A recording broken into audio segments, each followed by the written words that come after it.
Opa, tudo bem? Aqui é o Henrique e você está prestes a assistir um trecho da aula onde eu ensino a forma correta de você precificar a diária de uma hospedagem para trazer mais retorno, mais resultado para a sua acomodação, que é aumentando pelo menos 30%. Nessa aula eu ensino a diferença entre a precificação convencional e uma estratégia de precificação completa, que é formada por esses 4 pilares e que resolve todos esses problemas, como reservas concentradas em finais de semana, faturamento baixo e, por exemplo, reservas desvantajosas em pleno feriado. Se você quiser conferir esse conteúdo completo, é só clicar na janela ao final desse vídeo. Bom proveito e não se esqueça, deixa seu like e se inscreve no canal. Até a próxima! O que fazer para ajustar a minha precificação? São 4 pontos aqui que é para você botar a mão na massa, tá? Para botar a mão na massa e fazer o negócio acontecer. Porque é muito bonito eu ficar falando mais ou menos como que eu faço, mas eu não sei se isso se adequa para a sua realidade. E eu vou te falar exatamente o que você tem que fazer para ir refinando, sofisticando, elaborando, desenvolvendo a sua precificação. A primeira coisa que você tem que fazer se você não faz isso, isso daqui é urgente, tá? Você tem que registrar os dados das suas, sabe o quê? Das reservas. Por quê? Porque um dos maiores ouros, uma das coisas que mais vale para o seu negócio é o seu histórico. Porque todos esses números, o valor da diária que eu cobro, os planos de tarifa, os dias, eu pego com base no histórico, tá? O histórico vale ouro para o nosso negócio, que você sabe, eu cobrei no ano passado tanto no ano novo. Você consegue botar um valor, uma percentagem acima do ano passado e testando. Tem formas de testar. Registrar os dados das reservas é um dos maiores erros que eu vejo que a maioria não faz. E você bota numa planilha, enfim, você tem que registrar em algum lugar. Não pode ficar dentro do Airbnb. Por quê? Porque às vezes tem reserva que chega por fora, que são diretas. Uma pessoa que já se hospedou com você fala diretamente com você no passo para o Airbnb. Você tem que fazer o seu controle. Esse é um dos maiores erros que eu vejo acontecer. Primeira coisa, você tem que registrar os dados, porque depois você toma a decisão estratégica para o seu negócio, para a sua acomodação, como é o exemplo que eu usei ali, através dos dados do seu histórico, das suas reservas, da sua acomodação. Segunda coisa é o seguinte, não adianta você só registrar. Você tem formas e métricas e indicadores para quê? Você tem que acompanhar o quê? As métricas. E olha só, eu quero ser sincero com você, eu não estou falando de nenhuma métrica, elaborada não, tá? Estou falando de métricas de faturamento, taxa de ocupação, valor da diária, a quantidade de diárias médias reservadas. Para quê? Para você configurar o seu plano de tarifa. Então, estou falando aqui de métricas básicas do negócio. Básicas. Para quê? Para te auxiliar na tomada de decisão que vai fazer diferença para sua hospedagem. Por favor, entenda isso que eu estou te falando. Você vai virar o jogo, tá? Você vai conseguir resultados muito acima da média do mercado, que é um mercado muito amador, tá? Não é nada do outro mundo não, mas tem que saber, tem que ter o conhecimento, tá?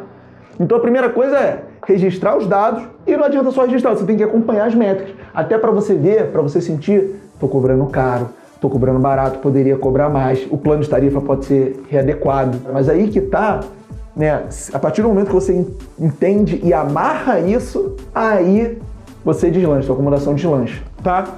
E também tem outros fatores que você tem que considerar. Por exemplo, qual o momento da sua acomodação? Você está começando o anúncio agora? Você já é uma acomodação consolidada, bem avaliada, que o algoritmo da plataforma que você anuncia já te dá uma boa projeção? Isso tudo tem que entrar um pouco na conta. Mas os dados, o histórico, as métricas te mostram isso. Outra coisa que as métricas te auxiliam. A política de cancelamento você pode usar. Se você já for uma acomodação consolidada, você pode colocar uma política mais restrita, mais rigorosa. Se você está começando, se você quer pegar impulsionamento, né, ter avaliações, você deve colocar uma mais moderada, uma mais flexível, tá? As coisas estão interligadas. Terceira coisa aqui, na verdade, é o que não fazer, que é um erro que eu vejo muito claro, muito comum, que é o quê? É não olhar os concorrentes, tá? Mas eu vou explicar melhor isso. O que eu quis dizer com isso?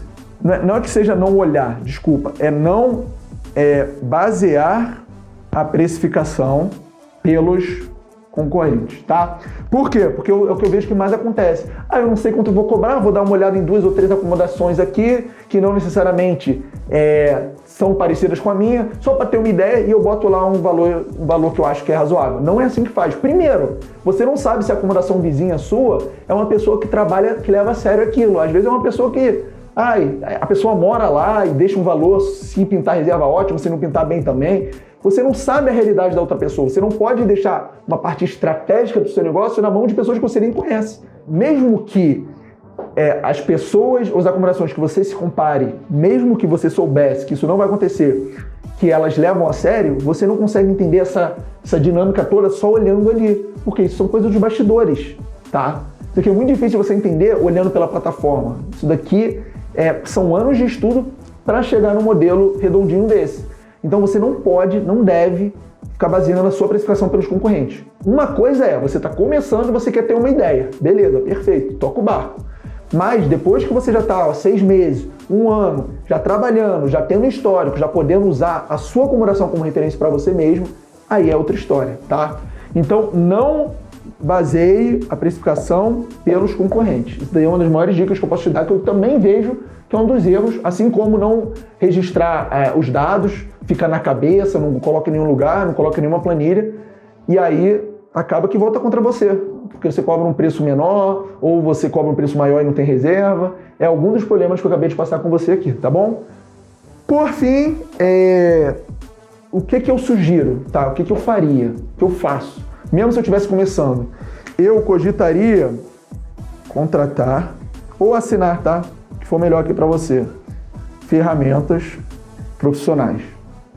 Tá? Eu dei um nome bonito? Profissionais. Mas isso aqui é conhecido como gerenciador de canais. Você já ouviu falar? O Channel Manager?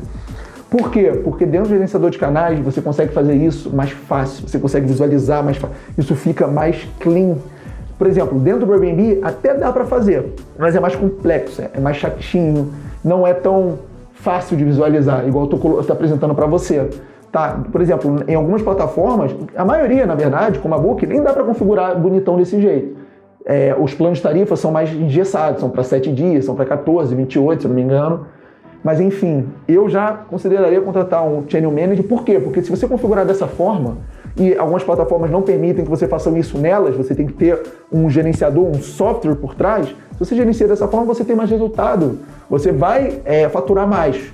Então, se não dá para fazer pelas plataformas, você não pode ficar dependendo delas, você tem que correr atrás do seu para fazer isso ser possível, tá? Como? Contratando um Channel Manager, tá certo? Então, esses são os 4 pontos que você já deve botar a mão na massa agora. Terminou o vídeo, vai!